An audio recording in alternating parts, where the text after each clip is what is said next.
Hare Krishna. Saturday evening, we are having a wonderful in a shelter of Krishna's lotus feet.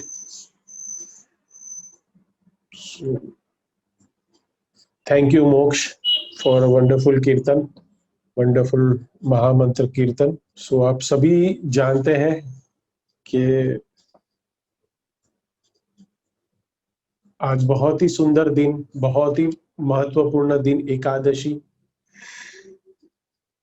Ekadashi बहुत ही महत्वपूर्ण व्रत है जो वैष्णव के लिए बहुत ही मायने रखता है, अपनी भक्ति वर्धायिनी के लिए, भक्ति के लिए, भगवान की प्रसन्नता के लिए हम रखते हैं. हम वामन द्वादशी, जो हमारा कल वामन देव का अपीयरेंस है, उसके बारे में हम आज कुछ चर्चा करेंगे. तो आप सभी को पता है कि वामन देव की जो जो जो संवाद है वो भागवतम के 8th कैंटो में आता है. तो हम उसकी चर्चा प्रारंभ करने के पहले हम सारे वैष्णव जन के चरणों में वंदना करेंगे. ओम नमो भगवते वासुदेवाय. ओम नमो भगवते वासुदेवाय. ओम नमो भगवते वासुदेवाय. सो भागवतम के 8th कैंटो, 8वें कैंटो के अध्याय के, अगर हम उसका वर्णन करें, 8वें अध्याय की जो पुस्तक है भागवतम की, उसमें हम देखते हैं गजेंद्र मोक्ष की कथा आ रही है. चैप्टर 2 से 4th चैप्टर तक. उसके बाद समुद्र मंथन लीला भी इसी कैंटो में, इसी अध्याय में वर्णित है. उसके बाद वामन देव, बलि महाराज, उनका वामन देव का अपीयरेंस डे, बलि महाराज की कथा, उसके बारे में इसी चैप्टर में आता है 18 से 22वें अध्याय तक. सो बहुत ही इम्पोर्टेंट ये अध्याय है, बहुत ही सुंदर. इसमें गजेंद्र मोक्ष की कथा है, समुद्र मंथन की कथा और बलि महाराज और वामन देव की प्राकट्य की कथा इस अध्याय में आती है. तो आज हम अध्याय 18 के 5th श्लोक के साथ प्रारंभ करेंगे और फिर एकादशी महत्व के बारे में कुछ चर्चा करेंगे और फिर हम वामन देव के जो अपीयरेंस है उनके कुछ संक्षेप में चर्चा करेंगे, तत्वों के बारे में जानेंगे. कथा तो हमने बहुत बार सुनी है, बट प्रभुपाद जी इसमें बहुत सारे ऐसे श्लोक हैं, मैं आपको नंबर्स दूंगा. वो श्लोक में प्रभुपाद जी ने बहुत डीप स्टडी हमें दी है, बहुत उसका ज्ञान दिया है. प्रभुपाद जी क्या कहना चाहते हैं, इसके लिए भागवतम और भगवत गीता वो प्रभुपाद जी की पढ़नी चाहिए, क्योंकि उसमें तात्पर्य में हमें सिखाया गया है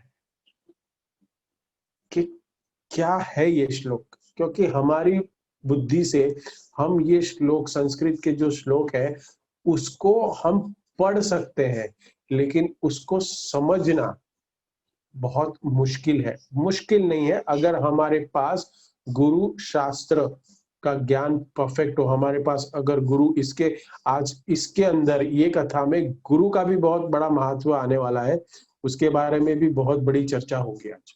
गुरु क्या क्या है और जिसके वजह से बलि महाराज का जो इतना गुणगान होता है, 12 महाजनों में से एक महाजन वो क्यों बने, उसका भी आज हम चर्चा करेंगे. सो 8th कैंटो अध्याय 18 श्लोक संख्या 5 से हम स्टार्ट करेंगे. जिसके पास भी बुक हो वो बुक लेके पढ़ सकते हैं, दोहरा सकते हैं. I start. श्रीमद् भागवतम की जय. श्रोणायाम श्रवण द्वादश्याम मुहूर्ते अभिजीत प्रभु सर्वे नक्षत्र ताराद्या चक्षु तज्जन्म दक्षिणम भगवान वामन देव के जन्म के बारे में ये श्लोक है। श्रावण की द्वादशी, श्रवण द्वादशी, भद्र मास की शुक्ल पक्ष की द्वादशी के दिन जब चंद्रमा श्रवण राशि पर था और शुभ अभिजीत मुहूर्त था, भगवान इस ब्रह्मांड में प्रकट हुए। भगवान के प्राकट्य को अत्यंत शुभ मानकर सूर्य से लेकर शनि इत्यादि समस्त तारे तथा ग्रह अत्यंत उदार बन गए। तात्पर्य इसी भक्तिवेदांत स्वामी श्री प्रभुपाद के द्वारा निपुण ज्योतिषी श्री विश्वनाथ चक्रवर्ती ठाकुर ने नक्षत्र ताराद्य शब्द की व्याख्या की है। नक्षत्र का अर्थ है तारे और इस प्रसंग में तारा का अर्थ लोक या ग्रह है एवं आध्या का अर्थ है वह जिसका वर्णन सर्वप्रथम हुआ है। तारे ग्रहों में पहला ग्रह सूर्य है, चंद्रमा नहीं। अतएव वैदिक कथन के अनुसार आधुनिक ज्योतिष विद्वान के यह मान्यता है कि चंद्रमा पृथ्वी से सबसे निकट है, स्वीकार नहीं की जानी चाहिए। जिस क्रम में विश्व भर में लोग सप्ताह के दिनों के नाम लेते हैं, रविवार, सोमवार, मंगलवार, बुध, बृहस्पति, शुक्र तथा शनि, वस्तुतः वह वेदों के अनुसार लोगों का क्रम ही है और इस कथन से वेदों की पुष्टि होती है। इसके अलावा जब भगवान का प्रादुर्भाव हुआ तो ज्योतिष गणना के अनुसार तारे तथा ग्रह भगवान के जन्म को मानने के लिए अत्यंत शुभ स्थान पर आ गए। ओम अज्ञानतिमिरान्धस्य ज्ञानाञ्जनशलाकया चक्षुरुन्मीलितं येन तस्मै श्री गुरुवे नमः। नमो विष्णुपादाय कृष्णपृष्ठाय भूतले श्रीमते भक्तिवेदांत स्वामीति नामिने। नमस्ते सरस्वती देवे गौरवाणी प्रचारिणे निर्विशेष शून्यवादी पाश्चात्य देश तारिणे। जय श्री कृष्ण चैतन्य प्रभु नित्यानंद श्री अद्वैत गदाधर श्रीवासादि गौर भक्तवृंद।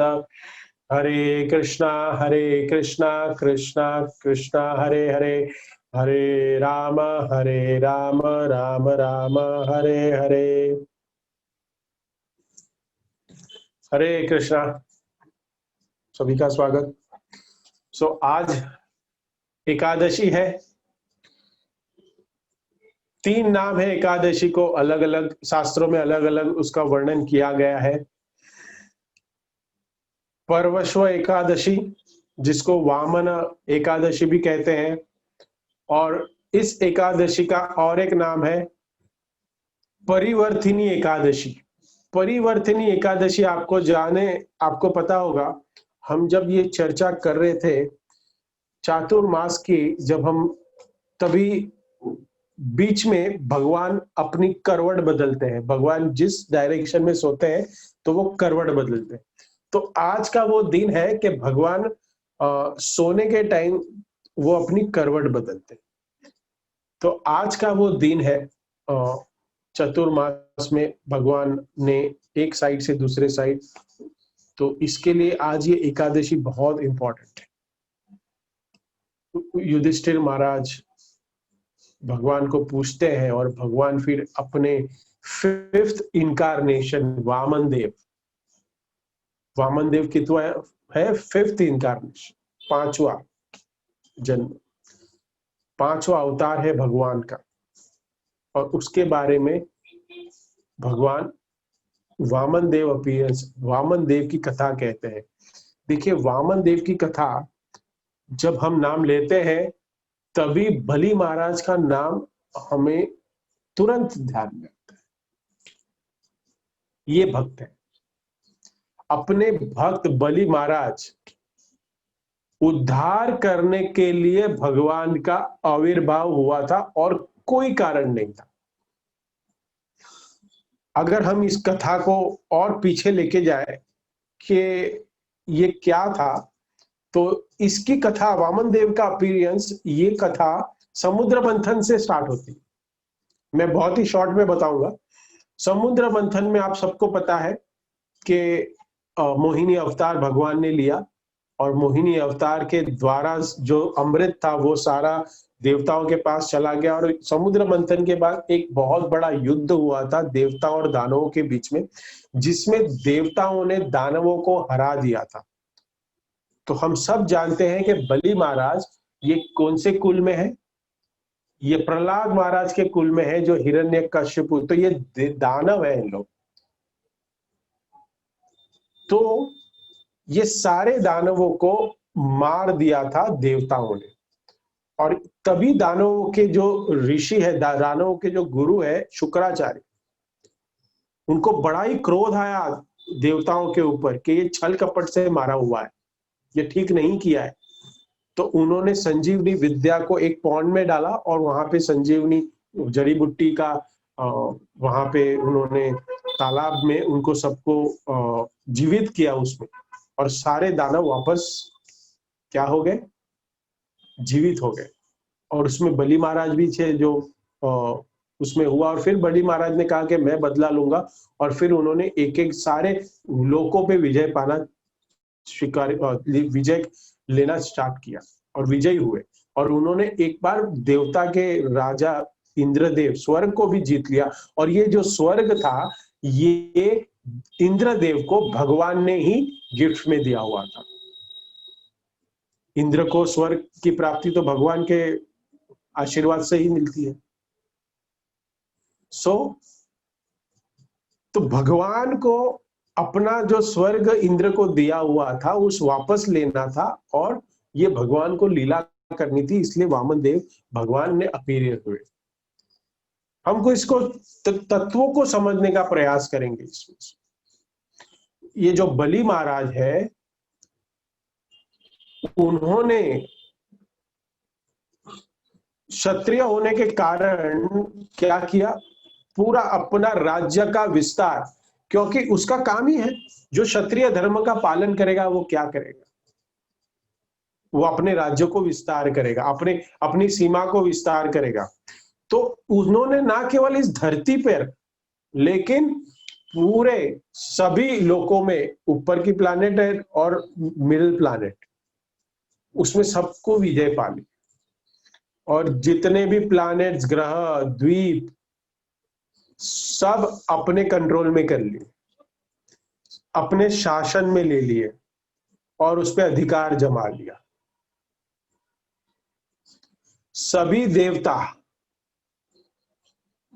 ये सब विष्णु के पास गए, जब इन्होंने किया कि आपका भक्त जो बलि महाराज है अपने राज्यों का विस्तार करके हमारे सभी राज्यों को, स्वर्ग लोक को अपने कब्जे में कर लिया, तो कृपा करके बलि महाराज से ये राज्य, सारे राज्य वापस दिलाइए। सो भगवान ने क्या किया? अपने दोनों भक्त का, देवताओं का और बलि महाराज का, दोनों का उद्धार करने के लिए वामन देव का अपीयरेंस किया। बोले तो आविर्भाव किया वामन देव के रूप, दोनों के लिए, देवताओं की प्रार्थना के लिए और बलि महाराज भक्त के लिए। कश्यप मुनि और अदिति के गर्भ से जन्म लिया। ये दोनों ने बहुत भगवान को प्रसन्न किया था। इसकी भी एक कथा है कि कश्यप मुनि के पास एक बार अदिति माता ने पूछा कि मुझे पुत्र चाहिए, तब फिर पयोव्रत करने के लिए कहा। वो भी इसके पहले कथा आती है, वो डीप कथा है वो। सो पयोव्रत करने को कहा, कश्यप मुनि ने कहा पयोव्रत करिए। आज भी इस संसार में किसी गर्भवती स्त्री को अगर कोई स्त्री को गर्भ नहीं धारण होता है तो उसको पयोव्रत करना या कात्यायनी देवी की पूजा अपनी अच्छे हस्बैंड के लिए, ये सब रेकमेंड किया जाता है। सो पयोव्रत किया उन्होंने, अदिति महारानी ने, और वो पयोव्रत करने के बाद भगवान स्वयं उनके गर्भ में आए, और भगवान ने कहा मैं स्वयं पुत्र के रूप में तुम्हारे घर जन्म दूंगा। सो वामन देव जो है वो कश्यप मुनि अदिति के पुत्र के रूप में जन्म लिया है त्रेता युग में। और आज का जो दिन है एकादशी और कल द्वादशी, इसको आज के दिन जो है बहुत श्रवण करना बहुत इंपॉर्टेंट कहा गया। इसको श्रवण एकादशी भी कहते हैं। इसको अदिति और कश्यप मुनि के घर में अवतार लिया था। और उसमें भागवत में क्या कहा गया है कि भगवान ने जन्म कैसे लिया। भगवान जो है वो अदिति के गर्भ से प्रकट हुए, तब भगवान का रूप विष्णु के रूप में प्रकट हुए थे। जैसे हम देखते हैं कृष्ण जन्म लीला में भी हमने सुना कि कारागृह में, कंस के कारागृह में भगवान कैसे प्रकट हुए, चतुर्भुज आभूषणों से सुसज्जित थे भगवान। हाथ में गदा चक्र पद्म, विष्णु के चिन्ह उनमें प्रकट थे सारे। सो हम देख सकते हैं श्लोक संख्या 12, यत्तद् वपु भाति विभूषण आयुध्ये अव्यक्त चित्त व्यक्तम आराध्यते हरि विभु वभुव तेत एव स वामन वटु सप्रश दिव्य गति यथ नट। भगवान अपने आदि रूप में आभूषण पहने तथा हाथ में आयुध धारण किए प्रकट हुए। श्लोक संख्या 12 कि भगवान के अवतार में और आम व्यक्ति के जन्म में बहुत जन्म होता है। कोई व्यक्ति अपनी मां के गर्भ से कपड़ों के साथ, वस्त्र, आभूषण, वेपन्स के साथ नहीं जन्म लेते। हम जब जन्म लेते हैं तब हम सब प्रकार के जो माँ के पेट में जो ब्लड, स्टूल्स, यूरिन उसके सुसज्जित होते हैं। जब हम जन्म लेते हैं उससे सुसज्जित होते हैं। हम जन्म कैसे लेते हैं? मल मूत्र उसके बीच में हम जन्म लेते हैं उनके साथ। और जब हम जन्म लेते हैं उसके बाद हमें डेटोल से साफ किया जाता है, क्लीन किया जाता है।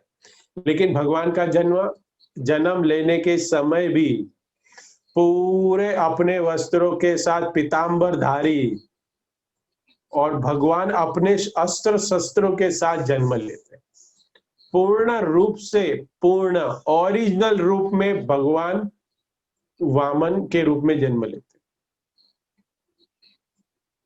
उसके बाद भगवान ने विष्णु के रूप से एक बौने, एक वामन का मतलब होता है छोटे कद का, छोटा जो कद होता है उसको वामन भी कहते हैं। सो भगवान ने एक बौने के रूप में, एक वाल के रूप में, वामन के रूप में अपने आप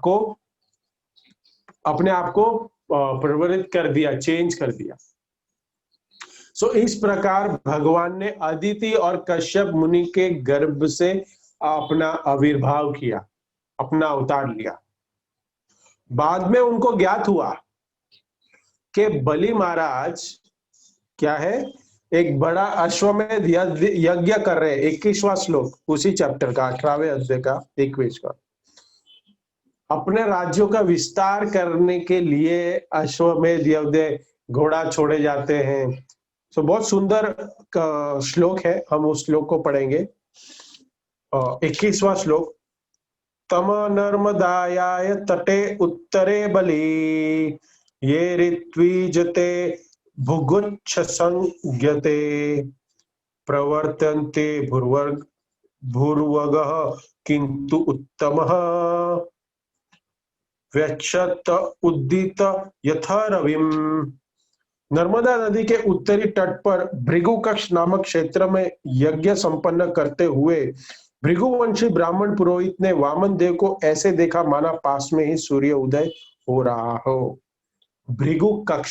भृगुकक्ष एक जो नाम है नर्मदा के तट पर। सो ये जो प्लेस है वो प्लेस अभी जो है उसको भरूच कहते हैं।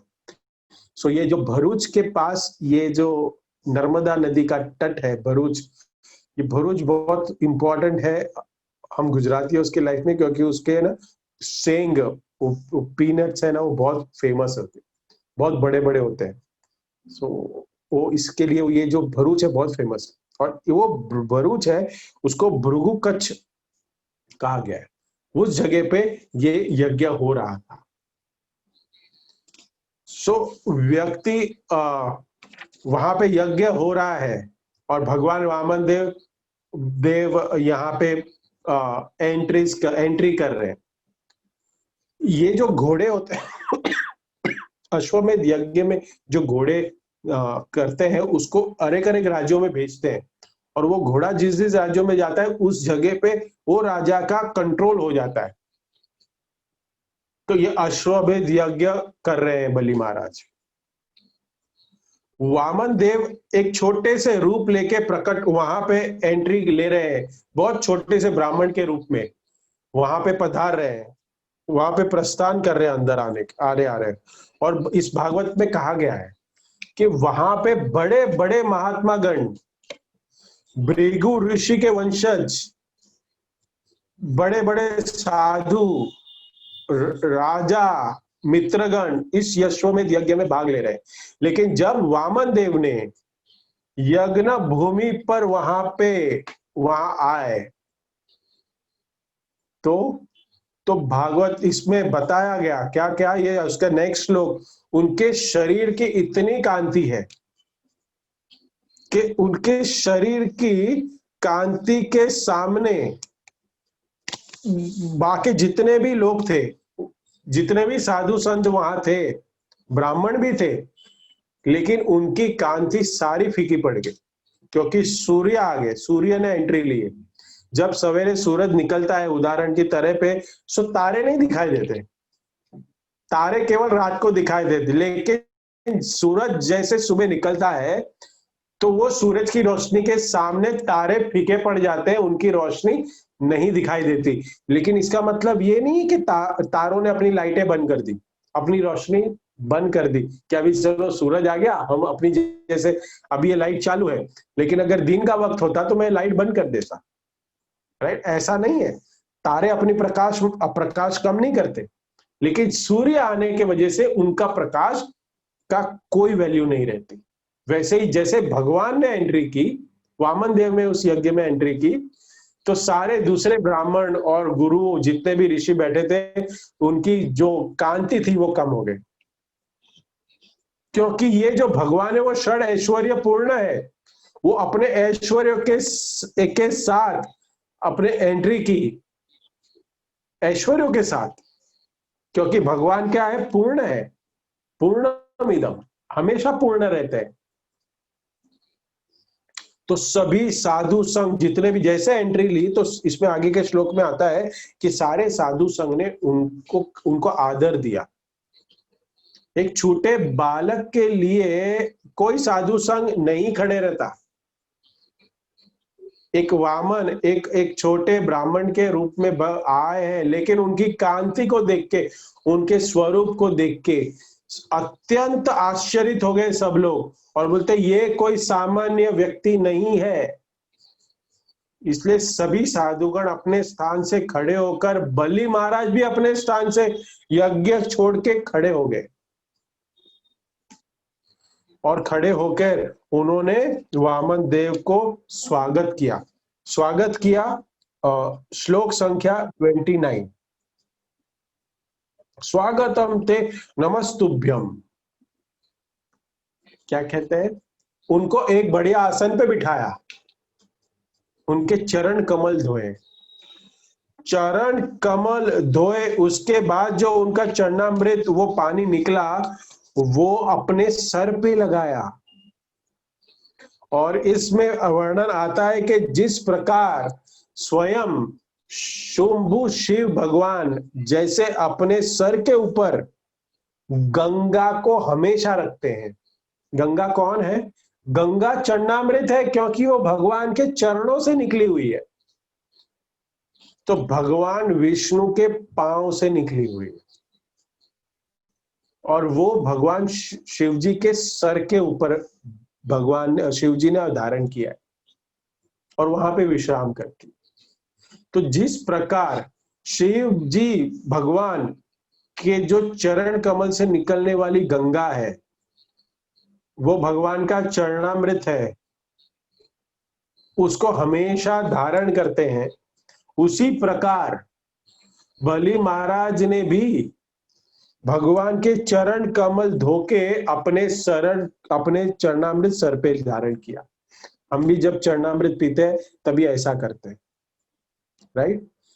मैंने कई बार देखा है कितने लोगों को ऐसे पीते हैं और ऐसा हाथ टच नहीं करते, ऐसे ऊपर। इसका अगर मतलब आप जनरल पब्लिक पे किसको पूछिए कि आप ऐसे क्यों करते हैं, देखा है किसी ने करते हुए, लेकिन पता नहीं ऐसे क्यों कर रहे हैं। अर्थ यही है। किस अगर इस फॉरम में जुड़े, अगर किसी को नहीं पता तो सुन लीजिए।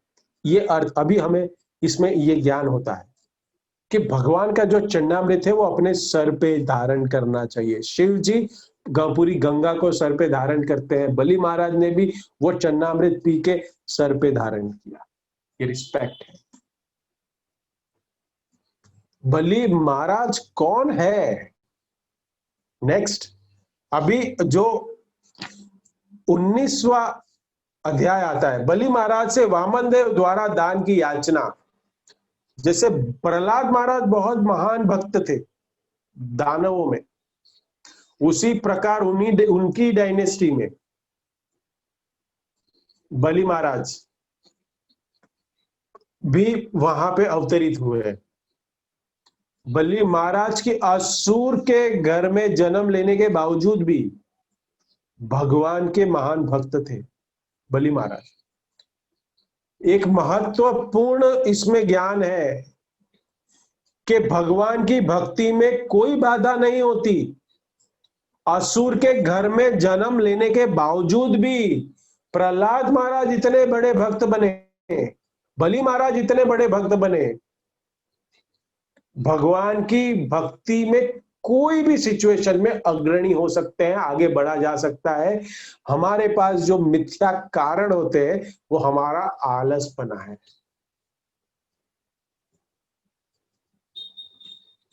भगवान भगवत गीता में भी स्वयं कहते हैं, भगवान कहते हैं कि स्त्री वेश्या अपि शूद्र ते अपि यान्ति परांगति। पाप योनि, पाप जिनको समझा जाता है पाप योनि, ऐसी पाप योनि भी अगर भगवान की शरण लेती है उसको परम गति की प्राप्ति होती है। बलि महाराज तो विशेष चरित्र को प्रकट करने के लिए ये लीला दर्शाई है। बलि महाराज का चरित्र कि मेरा भक्त इतना महान है कि अपनी इच्छा, उनकी इच्छा क्या थी? बलि महाराज की क्या इच्छा थी कि अपने राज्यों को विस्तार करना है। बलि महाराज की ये इच्छा थी, बड़े से बड़ा राज्य बनाना है। लेकिन क्या भगवान की इच्छा पूरी करने के लिए किस प्रकार बलि महाराज सर्वस्व अपना न्योछावर करते हैं, जो बलिदान करते हैं, हमेशा तत्पर रहते हैं। इसलिए बलि महाराज को महाजन कहा जाता है। बलि महाराज जो है वो भक्त, जो नवविधा भक्ति कहते हैं हम लोग, आत्मनिवेदन, पूर्ण रूप से जो सरेंडर, भगवान की शरण में पूर्ण रूप से चले जाना, उसके श्रेष्ठ प्रतीक है वो। ब्रजवासियों का भी यही भाव है। आप सबको पता है, गोवर्धन लीला पे हम चर्चा करने वाले थे। हम ये जो कथा वहां रोकी हमने लास्ट सैटरडे को, संडे को, कि इंद्रदेव ने गोवर्धन पे उत्पात, वृंदावन में उत्पात मचाया, इतना सावर्तक भेजे हैं। तो उसमें भी वही है कि सारा सरेंडर कर दिया ब्रजवासियों ने, कृष्ण के पास पहुंचेंगे। यही कथा आज भी होने वाली थी, लेकिन आप देखिए वामन देव की कथा में भी वही है और गोवर्धन लीला में वो भी हम करेंगे। जिस प्रकार प्रहलाद महाराज ने, युधिष्ठिर महाराज ने, ऐसे महान महान भक्त हो गए हैं, उसी प्रकार बलि महाराज भी आत्मनिवेदन, भगवान की भक्ति में अत्यंत श्रेष्ठ माने जाते हैं बलि महाराज। तो उन्होंने जो है भक्त, जो चरण कमल धो रहे हैं, वो धो के अपने शरीर जो चरणामृत है वो धारण किया। बाद में आगे कहते हैं कि मैं ये यज्ञ कर रहा हूं, अश्वमेध यज्ञ, और यज्ञ में क्या हो रहा है, ब्राह्मणों को दीक्षा भिक्षा दी जाती है, सॉरी चैरिटी कहते हैं उसको, चैरिटी दी जाती है। तो चैरिटी, मैं आपसे निवेदन करता हूं कि आप जो है मेरे से कुछ चैरिटी ग्रहण करिए, मैं आपको कुछ चैरिटी देना चाहता हूं, मैं भिक्षा देना चाहता हूं, आप कृपा करके मुझसे कुछ भी मांग लीजिए। बहुत ही सुंदर श्लोक है जिसमें कहते हैं वो कि मैं आपको क्या क्या दे सकता हूं। प्रभुपाद इस पे सुंदर तात्पर्य लिखते हैं कि क्या है इसमें, कि भगवान अखिल सार शिरोमणि, भगवान चैरिटी मांगने जा रहे हैं, और उनको क्या कहा गया, अखिल सार समृता, इसमें वो भी एक शब्द आया, अखिल सार समृता।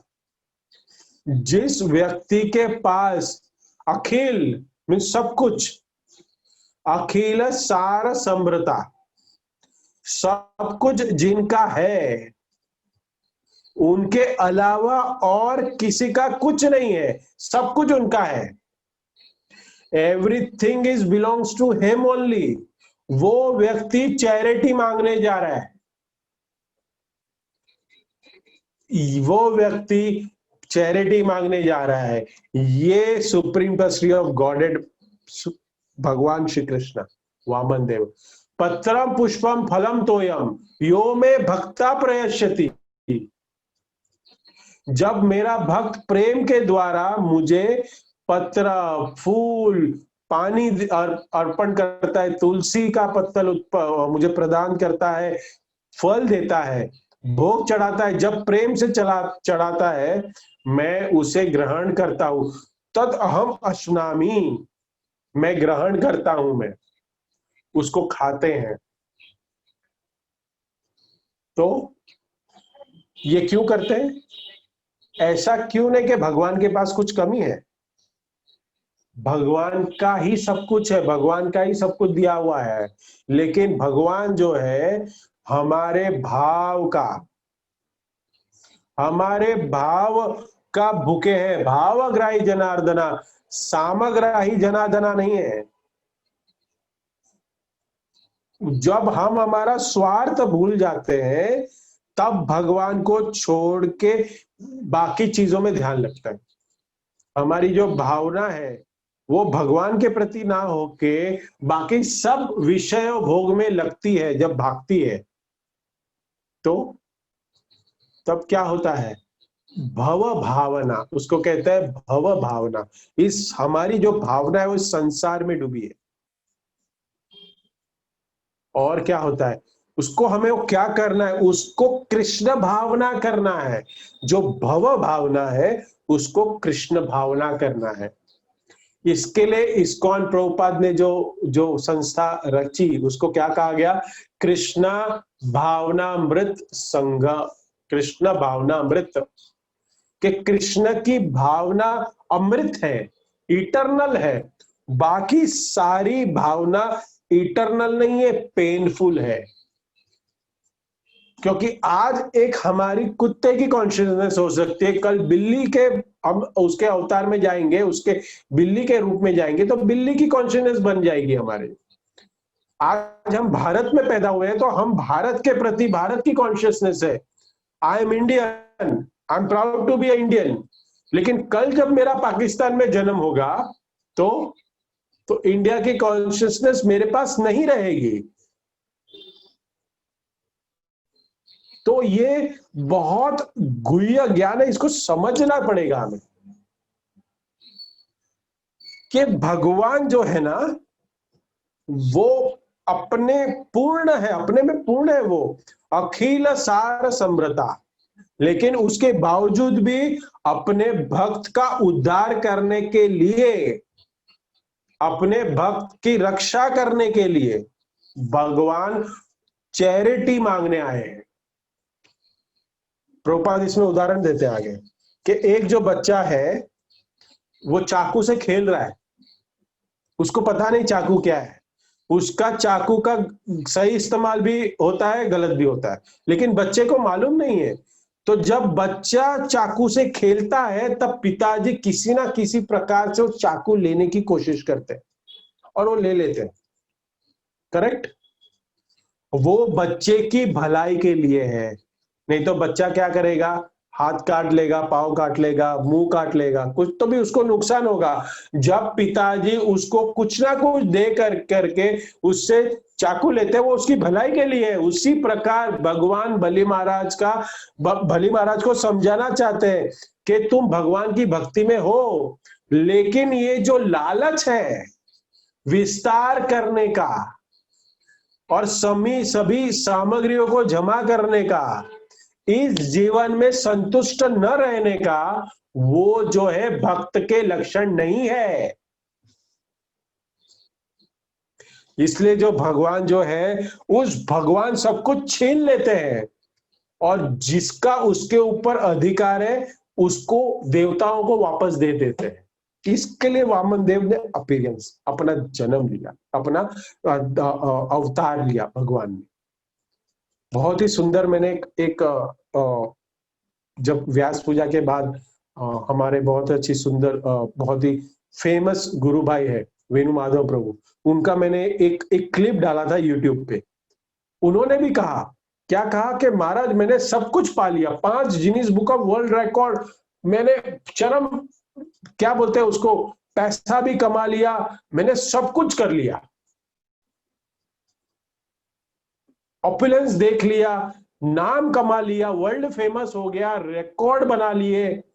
महाराज अभी सब कुछ हो गया मेरा, आपने कहा था कि फेमस बनो, प्रचार करो, मैं कर रहा हूं।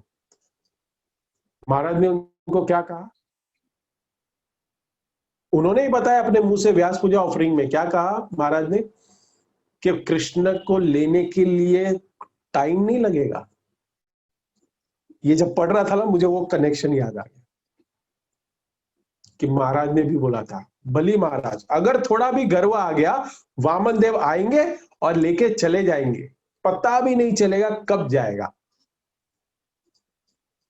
फरवरी 15 के बाद जो मार्च 15 के बाद जो स्टॉक्स गिरे, लोग पागल हो गए, पैसा पूरा डूब गया उनका, धड़ाधड़, पता नहीं कहां गया पैसा।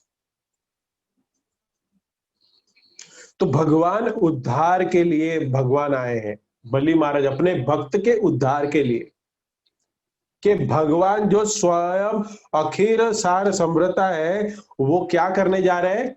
वो भिक्षा मांगने जा रहे हैं।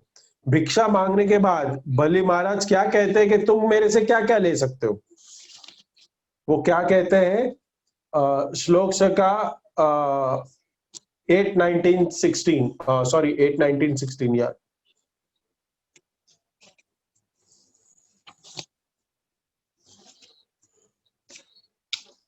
उसमें कहते हैं, तुम्हारे पिता विरोचन जो महाराज प्रहलाद के पुत्र थे, ब्राह्मण के प्रति अत्यंत स्नेहिल थे। यद्यपि वे भली भांति जानते हैं कि ब्राह्मण का वेश धारण करके देवता गण उनके समक्ष आए थे, किंतु उनके मांगने पर उन्होंने उन्हें अपनी आयु दे डाली।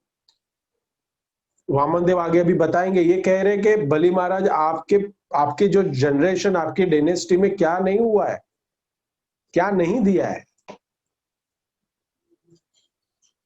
जो भी चाहते हो आप, जो भी आप, बलि महाराज कहते हैं कि मेरे उपासक हो ब्राह्मण के रूप में, मैं क्षत्रिय हूं, तुम ब्राह्मण हो, तुम मेरे उपासक हो, मुझे हमेशा तुम्हारी उपासना करनी चाहिए।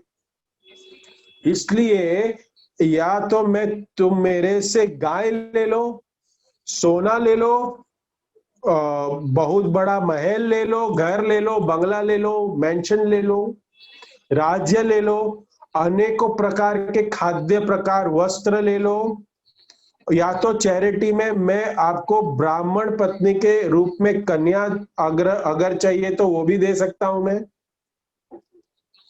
पूरा गांव मैं देने को तैयार हूं, हॉर्सेस, घोड़े, जो चाहिए, जो भी चाहिए ले लो, संप्रति इच्छा, तुम्हारी इच्छा है उसके संलग्न, जो भी इच्छा है वो मांगो। तो उसके बाद में भगवान वामन देव के रूप में खड़े हैं, वो उनका संवाद स्टार्ट करते हैं। वो कहते हैं कि मुझे आपने जो ये सब बताया, शहर ले लो, गांव ले लो, कन्या ले लो, ये मुझे कोई जरूरत नहीं है। मैं छोटा ब्राह्मण हूं, मेरी जरूरत क्या है? अपनी जरूरत से ज्यादा मुझे कुछ नहीं चाहिए। मुझे क्या चाहिए? 3 पग स्थान चाहिए, 3 स्टेप्स लैंड, उतना चाहिए। उसमें प्रभुपाद इस तात्पर्य में बहुत सुंदर वर्णन करते हैं, हम उसको पढ़ेंगे और समझने की कोशिश करेंगे। वामन देव हमें दर्शना चाहते हैं कि हमें अपनी जरूरत से ज्यादा कुछ भी जमा नहीं करना चाहते। भगवान की सेवा छोड़ के पर्सनल कुछ भी जरूरत से ज्यादा जमा नहीं करना चाहिए। रूप गोस्वामी भी यही प्रिंसिपल के बारे में कहते हैं, अत्याहार प्रयस्य प्रजल्पो नियमाग्रह। अत्याहार के 2 मतलब होते हैं। एक, जरूरत से ज्यादा संपत्ति, लैंड, प्रॉफिट, बैंक बैलेंस, ये सब जरूरत से ज्यादा जमा करना। दूसरा जो अत्याहार का मीनिंग है, वो जरूरत से ज्यादा खाना। ये दोनों ग्रीड के लक्षण है, ये दोनों लोभ के लक्षण है। इन सबसे भक्ति का विनाश निश्चित है। इसलिए वामन देव अपने कैरेक्टर के द्वारा, अपने चरित्र के द्वारा क्या समझा रहे? मुझे कुछ नहीं चाहिए ज्यादा, मुझे कुछ ज्यादा नहीं चाहिए, मेरी रिक्वायरमेंट से ज्यादा। ईशोपनिषद में भी इसी का वर्णन आया है, ईशावास्य इदम पर सर्वम। क्या आया है उसमें भी? कितना, जितना हमारा राइटफुल क्लेम है, हमारा जितना दूसरे की प्रॉपर्टी हड़पना, दूसरों का लेना, ये सब जो है वो सही विचार नहीं है। प्रभुपाद इसमें बताते हैं, इसमें आगे के श्लोक में और बीच बीच में आता है। प्रभुपाद बहुत सुंदर तरीके से तात्पर्य में लिखते हैं। हम ये श्लोक पढ़ेंगे, बहुत ही सुंदर है। 16 श्लोक 19वां अध्याय का। तस्मात् तत्त्वो महिमिषणे हम वृणेमहं वरद वृषभात पदानि त्रीणि दैत्रेन्द्र सम्मितानि पदा मम। हे देव्यराज, ऐसे कुलीन एवं मुक्त दान देने वाले आपसे मैं अपने पैरों के माप की केवल 3 पग भूमि की याचना करता हूं। तुम कैसे परिवार से आए हो मैं जानता हूं। भगवान कहते हैं कि तुम्हारा दिल बहुत बड़ा है, तुम कुछ भी दे सकते हो चैरिटी में, लेकिन फिर भी मैं क्या मांग रहा हूं, मैं क्या पूछ रहा हूं? पदानी त्रीणी, मैं केवल 3 पग की जमीन मांग रहा हूं, मैं सिर्फ उतना ही मांग रहा हूं। प्रभुपाद इसमें लिखते हैं कि यहाँ पे क्या लिखते हैं, Lord Vamandev wanted 3 places according to measurement of 3 footsteps.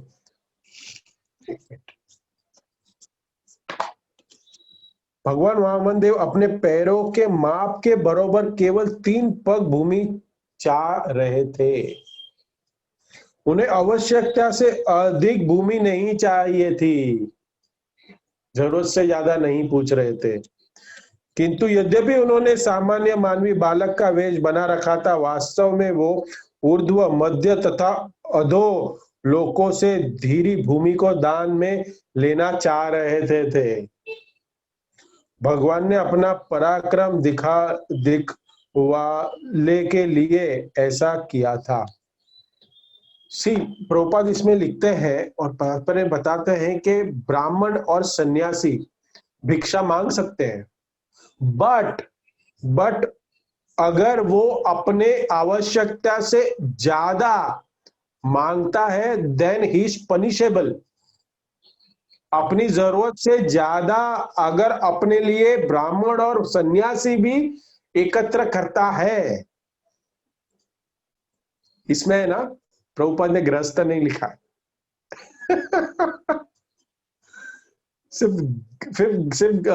सिर्फ सन्यासी और ब्राह्मण लिखा है, बच गए ना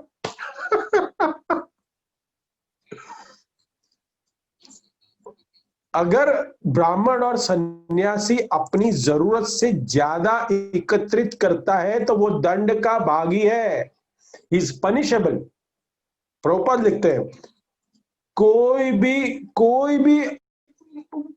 भी व्यक्ति भगवान की जो शक्ति है, ये जो प्रॉपर्टी है, ये जो हमें दिख रही है, वो भगवान की एक शक्ति है। उसको हम ज्यादा जरूरत से ज्यादा नहीं यूज कर सकते। किसी को भी अधिकार नहीं है जरूरत से ज्यादा भगवान की प्रॉपर्टी का इस्तेमाल करना। वामनदेव भगवान ने ये कहा, ये इंडिकेट किया कि you are not qualified to acquire more lands. Bali Maharaj को भगवान समझाना चाहते कि तुमने जरूरत से ज्यादा तुमने जमीन हड़प ली है, सबके राज्यों को हड़प लिया है, ये तुम्हारी जरूरत से ज्यादा है, ये भगवान समझाना चाहते हैं। आगे के श्लोक में आता है, इस भौतिक जगत में सारे क्लेश अपव्यय के कारण है। क्या कारण है? अधिक भूमि। जितने भी हम लोग दुख भोग रहे हैं, जितने भी दुख भोग रहे हैं, ये सब ये लोभ के कारण है। सब लोग ज्यादा से ज्यादा संपत्ति, प्रॉपर्टी, धन दौलत, ये सब जोड़ने की कोशिश कर रहे हैं और इसी मनोवृत्ति के कारण लोग इस संसार में दुखों को भोग रहे हैं।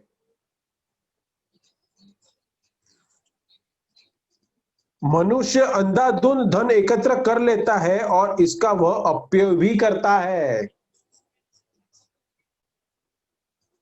और ऐसे कार्यकलाप में पाप पूर्ण है। सारी संपत्ति भगवान की है और वो सारे जीव भगवान की संतान होने के कारण अपने परम पिता की संपत्ति का उपयोग करने के अधिकारी है। इतना धन दौलत इतना जमा होगा तो क्या करेंगे? उसका हम उड़ाएंगे, उसको हम खर्चा करेंगे, बहुत गलत गलत कार्यों में, कुकर्म में, पाप कार्य में उस धन दौलत को लगाना शुरू करेंगे। क्योंकि जिस धन दौलत को पाप कर्म से कमाते हैं, वो धन दौलत पाप कर्म करने के लिए ही खर्चा होती है। सो दोनों तरफ से पाप कर्म एकत्रित करते हैं हम लोग। सच एक्टिविटीज आर सिंफुल। ये एक्टिविटी क्या है? वो पाप पूर्ण है, ये पाप कर्म कहलाती है। ये प्रभुपाद समझाते हैं और आगे और कहते हैं, बलि महाराज क्या कहते हैं कि तुम्हारे इंस्ट्रक्शन बहुत सुंदर है, लेकिन लगता है कि तुम्हारी इंटेलिजेंस है ना, डेवलप नहीं हुई है। श्लोक संख्या 18। श्री बलि उवाच, आपकी इनसफिशिएंट इंटेलिजेंस है, you are not very intelligent. तुम्हें अपना सेल्फ इंटरेस्ट, तुम्हें अपना भाग्य लिखना नहीं आता। प्रभुपाद इसमें बहुत बढ़िया लिखते हैं, परपट खोल के आप पढ़िए, मैं भी पढ़ूंगा, आपके हम पढ़ेंगे इसको। बलि महाराज के ये कमेंट के ऊपर क्या, क्यों? बलि महाराज ने कहा, हे ब्राह्मण पुत्र, तुम्हारे उपदेश विद्वान तथा वयोवृद्ध पुरुषों जैसी है, तो भी अभी तुम बालक हो और तुम्हारी बुद्धि अल्प है, अतएव तुम्हें अपने हित का पूरी तरह ज्ञान नहीं है। भगवान को कह रहे हैं, एक भगवान का भक्त भगवान को कह रहा है। स्व अर्थम, तुम्हारा अर्थ, तुम्हारे लिए क्या अच्छा है और क्या बुरा है। सेल्फ इंटरेस्ट तुम्हें नहीं पता, तुम्हें नहीं पता क्या है। क्यों? तात्पर्य में लिखते हैं प्रभुपाद, बलि महाराज ने ठीक ही कहा है कि वामन देव को अपने हित के लिए तनिक भी बुद्धि के काम नहीं ले रहे हैं। आचार्य समझाते नहीं है। अगर हमें प्रभुपाद अगर नहीं समझाते, इस श्लोक से हमें क्या बताना चाहते हैं हम नहीं समझ पाते। परपट अगर हम ठीक से नहीं समझे ना, उसका सार, इस श्लोक का क्या सार है प्रभुपाद समझाते हैं इसमें। कि प्रभुपाद ने कहा, बलि महाराज ने बिल्कुल सही कहा कि भगवान को अपना इंटरेस्ट, भगवान के अपना इंटरेस्ट से भी ज्यादा अपने भक्त का इंटरेस्ट ज्यादा है। अपने इंटरेस्ट से ज्यादा भगवान अपने भक्त के इंटरेस्ट के बारे में सोचता है। स्व अर्थम, भगवान आपको अपना इंटरेस्ट, कोई ज्ञान नहीं है। भगवान कहते हैं मुझे ज्ञान नहीं है। क्यों? क्योंकि मुझे अपने भक्त, अपने से ज्यादा अपने भक्तों के इंटरेस्ट ज्यादा है, उसके इंटरेस्ट का मुझे ज्यादा ज्ञान है। प्रभुपाद इसमें बताते हैं, बलि महाराज ने ठीक ही कहा है कि वामन देव को अपने हित के लिए तनिक भी बुद्धि के से काम नहीं ले रहे हैं। वामन देव अपने स्वार्थ के लिए नहीं, अपितु अपने भक्तों के कल्याण के लिए बलि महाराज के पास गए थे। बुद्धि से काम नहीं ले रहे भक्तगण भगवान को प्रसन्न करने के लिए अपने सारे स्वार्थों की बलि चढ़ा देते हैं।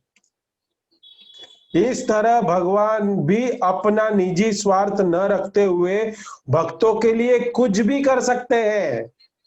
जो स्वयं पूर्ण है उसमें भला कोई स्वार्थ कैसे होगा? ये प्रभुपाद लिखते हैं, for the welfare of the devotees. Vaman Dev, भगवान वामन देव बलि महाराज के पास क्यों गए थे? प्रभुपाद लिखते हैं, दो भक्तों की वेलफेयर के लिए गए, दो अलग अलग भक्तों की वेलफेयर के लिए। जो देवता गण जो है वो भी भक्त है भगवान के, उसके वेलफेयर के लिए, और ये जो बलि महाराज है वो भी भक्त है, उसकी वेलफेयर के लिए।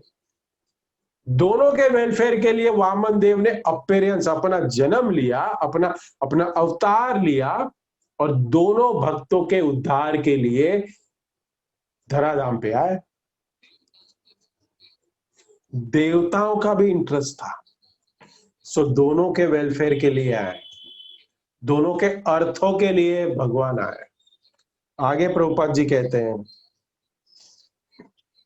भक्त के लिए कुछ भी कर सकते हैं जो स्वयं पूर्ण है उसमें, कि हम क्या करना है कि भगवान का भक्त अपने सेल्फ इंटरेस्ट को छोड़ के भगवान का इंटरेस्ट पूरा करता है।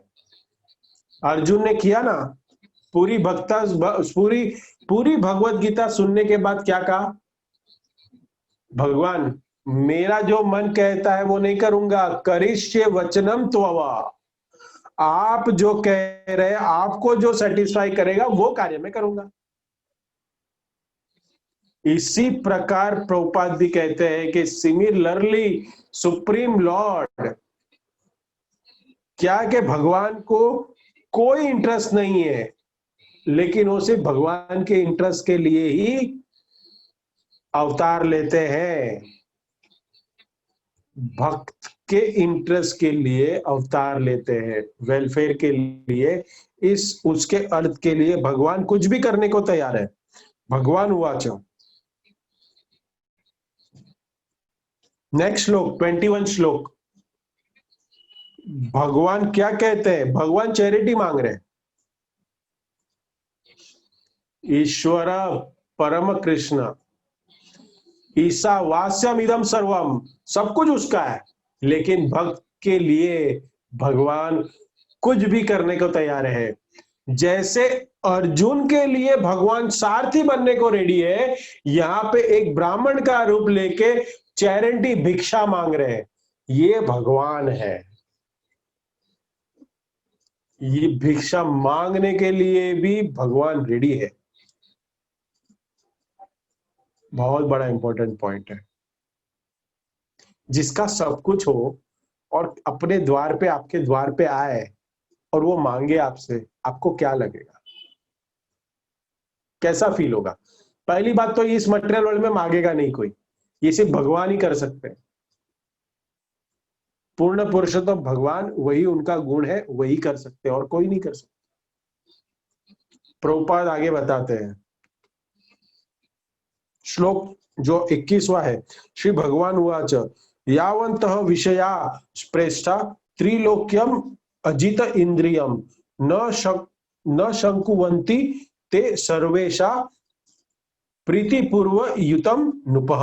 भगवान ने कहा, हे राजन, जिस मनुष्य की इंद्रिया वश में नहीं है, उसे तीनों लोकों में इंद्रियों को तृप्त करने के लिए जो कुछ भी है संतुष्ट नहीं कर सकता। जिसकी इंद्रिया वश में है, उसके पास कितना भी आ जाए, कुछ भी संतुष्ट नहीं हो सकता। बलि महाराज कहते हैं कि मैं तुम्हें द्वीप दे सकता हूं, आइलैंड दे सकता हूं, बड़े बड़े द्वीप दे सकता हूं। 3 पग भूमि क्यों? कि भगवान जो है वामन के रूप में 3 पग जो जमीन मांग रहे हैं, जब वो इतना कुछ देने के लिए रेडी है, कोई जाकर के कम मांगे, बलि महाराज देने को तैयार है, लेकिन भगवान नहीं मांग रहे, वो मूर्ख है। अगर राजा के पास हम जाते हैं, राजा आपको, अगर हम गरीब है और मेरे पास कुछ नहीं है, तो मैं राजा के पास जाके मैं मांगू, क्या बोलूं, आज का मुझे लंच और डिनर दे दो। राजा सब कुछ दे सकता है तुम्हें, तो मैं क्या हूं? बुद्धू हूं। मुझे क्या मांगना चाहिए? प्रभुपाद उदाहरण देते हैं। एक बार एक बूढ़ी औरत सर के ऊपर भार उठा के जा रही थी, लकड़ियों का भार था। थोड़ी देर जाने के बाद वो थक गई, तो सर के ऊपर से लकड़ी नीचे गिर गई। तो लोगों को मदद के लिए पुकारने लगी, कोई तो आके मदद करो, कोई तो आके मदद करो मेरी। कोई व्यक्ति नहीं आया, कोई आया नहीं। फिर फाइनली उसने भगवान को पुकारा कि भगवान आप तो आइए और मेरी मदद करो। भगवान आ गए मदद करने के लिए। हाँ, क्या चाहिए बताइए? भगवान, ये लकड़ियों का भार है ना, मेरे सर पे रखो। ये देखे मूर्ख है, इसको मूर्ख कहते हैं। अरे भगवान आए हैं, तो भगवान आए तो ये बोलना चाहिए सर का भार है, हमेशा निकाल दो। और वो क्या कह रही है कि ये वापस मेरे सर पे रख दो बोझ। So it's called अनइंटेलिजेंस। सो बलि महाराज जो है वो वामन देव को कह गए, तुम्हारी इंटेलिजेंस अभी तक सफिशिएंटली डेवलप नहीं हुई है, मैं तुम्हें द्वीप देने के लिए तैयार हूं, और तुम्हें सिर्फ 3 पग जमीन चाहिए, इतने में तुम संतुष्ट हो। इस प्रकार से भगवान आगे बताते हैं कि विल कंटिन्यू। भगवान क्या कहते हैं? हाँ, वो अपने आप को कोई सेटिस्फाई नहीं कर सकता। अभी हमने श्लोक पढ़ा, हे राजन, जिस मनुष्य की इंद्रिया वश में नहीं है, कंट्रोल में नहीं है, उसको सब कुछ मिलने के बावजूद भी तो भी वो संतुष्ट नहीं रह सकता। कुछ भी मिल जाए, कौन है संतुष्ट? इस संसार में कौन है संतुष्ट? आज अगर किसी के पास 500 है, वो चाहता है 5000 हो जाए। जिसके पास 5000 है वो भी संतुष्ट नहीं है, वो सोचता है 50000 हो जाए। जिसके पास 50000 है वो भी संतुष्ट नहीं, वो उसका सोचता है 5 लाख हो जाए। और 5 लाख वाला भी संतुष्ट नहीं है, उसको चाहिए 50 लाख। और 50 लाख वाला भी करोड़ की सोचता है। मेरी कंपनी 1000 करोड़ की होनी चाहिए, मेरी सैलरी 6 डिजिट में होनी चाहिए, टॉप 10 में नाम होना चाहिए। ये भौतिक संसार जो है, जिस व्यक्ति की इंद्रिया काबू में नहीं है, वो व्यक्ति सब कुछ भी क्यों ना दिया जाए, वो संतुष्ट नहीं हो सकता। बहुत इंपॉर्टेंट है। भगवान वामन देव बलि महाराज को समझा रहे हैं कि मैं नहीं सेटिस्फाई हूं तो मैं कभी नहीं रहूंगा। तो satisfaction is what is very much important. मैं 3 भग भूमि से नहीं संतुष्ट हुआ तो मैं 3 वर्ल्ड से भी संतुष्ट नहीं हो सकता। ये हमारी इच्छा पे कंट्रोल करना बहुत इंपॉर्टेंट है। इस वार्तालाप चल रहा है। फाइनली बलि महाराज कहते हैं आपकी यही इच्छा है तो आपको ये 3 पग जमीन में देने के लिए तैयार हूं। लेकिन उतने के बीच क्या हुआ, शुक्राचार्य आ गए उसी टाइम। उनको भनक लग गई कि ये जो व्यक्ति है ये ऑर्डिनरी नहीं है, ये स्वयं विष्णु भगवान है। एक बौने एक ब्राह्मण के रूप में आके खड़े हैं, ये भगवान विष्णु है। क्योंकि आपको पता होगा, मैंने पहले भी कहा था, ये कथा किसके साथ जुड़ी हुई है? समुद्र मंथन। और ये सब वो तभी से चलते आ रहा है। कारण होता है कोई भी चीज का, सर्व कारण कारण, सभी चीज का कुछ ना कुछ कारण है। वो जानते हैं, क्या कहते हैं वो, कि मूर्ख भली, अगर तुमने, शुक्राचार्य कहते हैं कि अगर तुमने ये इसका कहा मान लिया, इसका प्रॉमिस स्वीकार किया, तो ये 3 पग जमीन जो मांग रहे हैं, तुम समझ लो पूरे ऊपर के प्लानेट, पूरे नीचे के प्लानेट, सब कुछ तुम्हारा छीन जाएगा। ये शुक्राचार्य कहते हैं। तुमने प्रॉमिस भी किया है, लेकिन अपनी जान बचाने के लिए अगर प्रॉपर्टी रखने के लिए तुम झूठ बोल सकते हो, बोल दो। मैंने प्रॉमिस किया था लेकिन मैं नहीं दे सकता, झूठ बोल दो। उसके ऊपर अमल मत करो। बलि महाराज को शुक्राचार्य उकसा रहे हैं कि तुम मत मानो। रीजन क्या है, अगर हम आगे पढ़े, शुक्राचार्य अपने शिष्य की भलाई नहीं देख रहे हैं। शुक्राचार्य अपने सेल्फ इंटरेस्ट देख रहे हैं। एक डिवोटीज और नॉन डिवोटीज के बीच में गुरु है बलि महाराज के। अब गुरु हमेशा शिष्य की भलाई देखता है। यहां पे गुरु अपनी भलाई देख रहा है कि अगर बलि महाराज के पास सारा साम्राज्य होगा तो वो साम्राज्य मैं भोगूंगा, लेकिन अगर वही कंगाल हो गया तो क्या मिलेगा मुझे? ठेंगा। वो क्या देख रहा है? गुरु देखता है कि मैं उसके ऊपर, चेले के ऊपर डिपेंडेंट हूं। इसका अगर सब कुछ छीन गया तो मैं सड़क पे आ जाऊंगा। ये राजा है, ये सब जगहों का राजा, इसके अंडर सब कुछ है। अगर इसका सब कुछ छीन लिया तो मेरा मेरा क्या होगा भाई? इस विचार करके शुक्राचार्य अपने डिसाइपल बलि महाराज को उल्टा ज्ञान दे रहे हैं। पूरी लाइफ इन्होंने वेद पढ़ाई है बलि महाराज को। वेदों में क्या लिखा गया है? सब कुछ विष्णु को अर्पण करना चाहिए। यहां पे उल्टा कह रहे हैं कि ये विष्णु है जिसको कुछ मत दे तू। बलि महाराज कह रहे हैं कि पूरी लाइफ आपने मुझे ये पढ़ाया है कि सब कुछ भगवान को अर्पण करना है, और अभी आ रहे विष्णु दरबार पे जो आए हैं उसको मैं कुछ ना दूं। तुरंत बलि महाराज क्या करते हैं? फ्रॉम टुडे, आज के बाद मैं आपको रिजेक्ट करता हूं। आप अभी मेरे स्पिरिचुअल मास्टर नहीं हो। गुरु का त्याग करते हैं बलि महाराज। तुम गुरु बनने के लायक ही नहीं हो। प्रभुपाद कहते हैं इसके कारण बलि महाराज महाजन कहलाते हैं। जो भी कृष्ण भावनामृत में फेवरेबल नहीं है उसको रिजेक्ट इमीडिएट करना, और जो फेवरेबल है उसको एक्सेप्ट करना, ये बहुत महत्वपूर्ण प्रिंसिपल है। एक्चुअल गुरु कभी कुछ नहीं कहेगा, प्रामाणिक गुरु कभी कुछ नहीं कहेगा, लेकिन जो सो कॉल्ड गुरु है वो क्या बोलेगा? वो हमेशा अपना रिस्पेक्ट, अपना सेल्फ रिस्पेक्ट, अपनी सेल्फ जो अपनी जो भी उसकी इच्छा है वो हमेशा डिसाइपल्स में ढूंढेगा। वो दम्भी गुरु है। ये अप्रमाणित गुरु भगवान की सेवा में बाधा बनता है। उस गुरु का रिजेक्ट करना शिष्य का धर्म बनता है। यहां पे ये इंपॉर्टेंट मैसेज है। ये बलि महाराज की लीला में ये पता चलता है हमें। बलि महाराज ने अपने गुरु का त्याग किया, क्यों? क्योंकि वो भगवान के, मैं दान देने को, भगवान को मैं दान देना चाहता हूं और तुम बीच में आते हो, तुम काहे के गुरु? बलि महाराज फिर कहते हैं कि आप कृपा करके आपको जो मैंने कहा है वो कीजिए।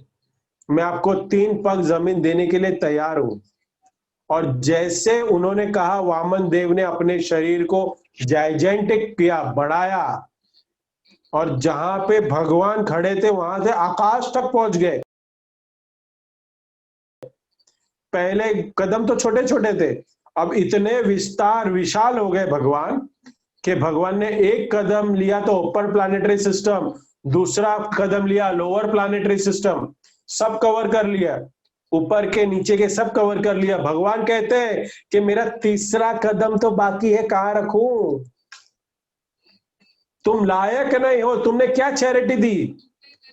मैंने 2 में सारा छीन लिया, अभी तीसरे का कहां दोगे? मैं तीसरा कदम कहां रखूं? तुम्हारी प्रॉमिस विफल हो गई, तुम्हारा वचन विफल हो गया। बलि महाराज कहते हैं नहीं, अभी भी विफल नहीं हुई है। मेरे पास अभी भी एक चीज बाकी है, मेरा जीवन। कृपा करके तीसरा कदम मेरे सर पे रखिए। श्री श्री वामन देव भगवान की जय, बलि महाराज की जय। भगवान अपना कदम किसी के सर पे रखते हैं। Is not an ordinary personal, ordinary नहीं है। इसके बाद स्वयं देखिए बलि महाराज को क्या दिया, आत्मनिवेदन। भगवान बलि महाराज ने अपने आप को समर्पण कर दिया भगवान को। जिस जो व्यक्ति आके आपका सब कुछ छीन ले और उसको फिर कहे कि भाई तुम मुझे भी ले ले, इसको वैष्णव कहते हैं, इसको वैष्णव की नम्रता कहते हैं। बहुत इम्प्रैक्टिकल है ऐसा भाव डेवलप करना, बट भागवतम कहता है डेवलप तो करना पड़ेगा अगर कृष्ण प्रेम चाहिए तो। ये भाव आना चाहिए।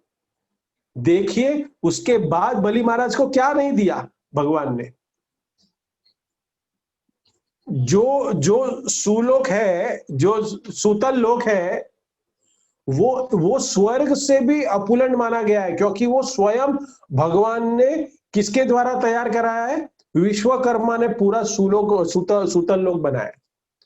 वहां पे अपुलेंसी और ज्यादा है, बहुत स्वर्ग से भी ज्यादा है। और भगवान उस लोक का पहरा लेके बैठे हैं अभी भी। और फिर उनको और भी ध्यान दिया, इतना तो नहीं मैं पहरा लेके बैठूंगा तुम्हारे, आप तुम्हें जो मैंने दिया ना दान, अभी मैंने वापस दिया आपको, जो लोग दिया तुम उधर जाके भोगो, और उसका मैं पहरेदार बनूंगा। और इतना ही नहीं, उसके बाद नेक्स्ट मनु में तुम इंद्र का भोग करोगे, इंद्र का जो पोजीशन है उसको उसको भोग करोगे, उसका इंद्र बनोगे तुम। बलि महाराज को ये भी वरदान दिया। ये भगवान की कृपा है।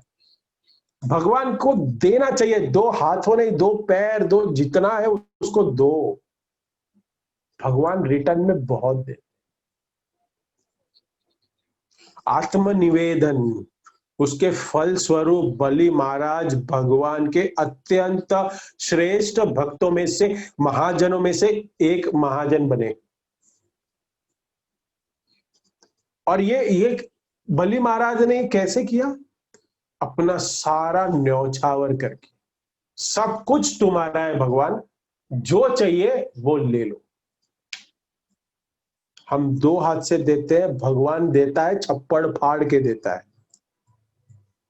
लेकिन वो सिर्फ हमें सुनने में अच्छा लगता है, प्रभु जी कभी देखा नहीं छप्पर पट्टे हुए। हम हमेशा ऐसे सोचते हैं, लेकिन भगवान अपनी कृपा कैसे करेंगे हमारे जीवन में, हमें उसका नहीं है ज्ञात। सुंदर कथा है ये, गजेंद्र मोक्ष ही चैप्टर में आता है।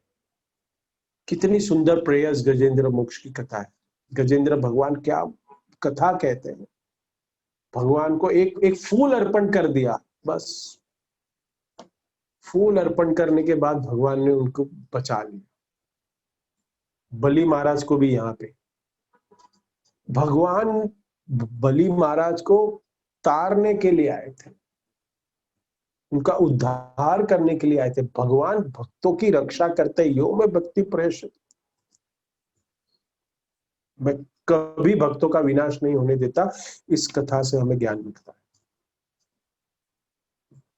सो आप सभी भक्तों से मेरा निवेदन है, जितने भी लोग फोरम में जुड़े हुए, please take this devotion practice very seriously.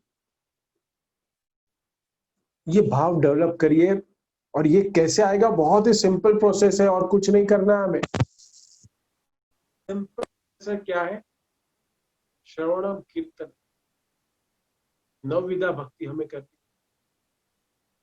और वामन देव इसके लास्ट आत्मनिवेदन के एक, एक, एक, एक बहुत बड़े उदाहरण। प्रभुपाद ने हमें ये जो दिया है ज्वेल, और हमारा सबसे बड़ा सौभाग्य है कि हम इस जगत में, बंबई में 1,32,00,000 का जो पॉपुलेशन है, उसमें हम लोग को पता चल गया, ये गुह्य ज्ञान मिल गया कि भाई हम कौन है, हमारा कर्तव्य क्या है, हमें कहाँ जाना है, भगवान कौन है, ये सृष्टि क्या है। तो हमें इसका मौका उठाना, इसका मौके पे चौका मारना चाहिए। हमें इसका पूरा का पूरा फायदा लेना चाहिए। इसी जन्म में हमें बहुत सुंदर तरीके से भक्ति करके, हमें पता है हमने कितने मिलियंस ऑफ बर्थ लिए हैं, और हर बार हमने यही सोचा मैं नेक्स्ट बर्थ में अच्छे से भक्ति करूंगा, मैं नेक्स्ट में न करूंगा, नेक्स्ट में करूंगा, लेकिन वो नेक्स्ट आता ही नहीं है, हमें ज्ञात ही नहीं है।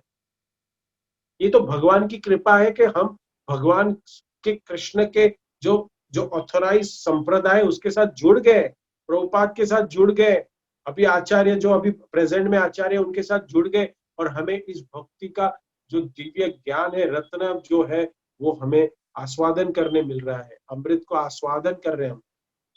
नहीं तो कहाँ पड़े होते। देखिए आज तो सैटरडे नाइट, क्या है Saturday night, full dash dash dash. लेकिन आप भक्तगण कितने भारी मात्रा में इसमें जुड़े हो फोरम में। I am so happy. So I request everyone, please take this Krishna consciousness movement very seriously.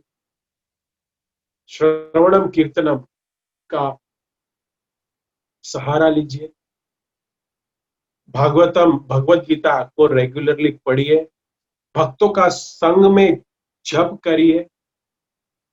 कितना सुंदर टेक्नोलॉजी, देखो हम मंदिर तो नहीं जा सकते, कम से कम हम सुबह उठ के अच्छे से साथ में बैठ के कॉन्ग्रीगेशन चैंटिंग कर सकते संग में, क्योंकि संग में की हुई चीज ही प्रभाव देती है। क्योंकि माया इतनी कठोर है और माया इतनी प्रबल है कि जैसे थोड़ा सा क्या है, झपटिया धरे, थोड़ा सा भी अगर हम थोड़ा चूके, माया पकड़ लेती है। अरे कस्टमर मिल गया मुझे, कस्टमर आ गया। इसके लिए भक्तों के संग में हमेशा रहिए, सुबह शाम जब भी आपको संग करने का मिले मौका, संग में रहिए, बहुत जरूरी। So thank you everyone for joining.